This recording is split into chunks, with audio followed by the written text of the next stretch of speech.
আমাদের বর্তমান শিক্ষামন্ত্রী স্বপ্নে যা দেখেন, আমি স্বপ্নে দেখি আমার ছাত্রছাত্রীরা আমেরিকার মানের লেখাপড়া শিখবে, ওই মানের কারিকুলাম দেবে, ওই মানের বিশ্ব দরবারে তাদেরকে উপস্থিত করবে।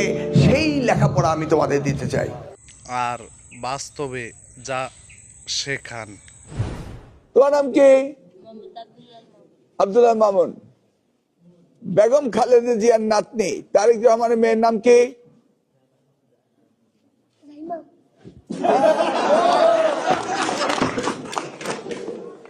দেখলি, জায়মা রহমান।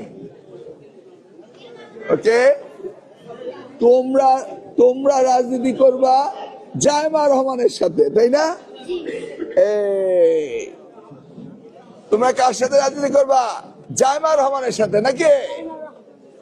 তুমি কার সাথে রাজনীতি করবা বলো? জায়মা রহমানের সাথে নাকি? ওকে, তুমি কার সাথে রাজনীতি করবা? कौन है ये लोग?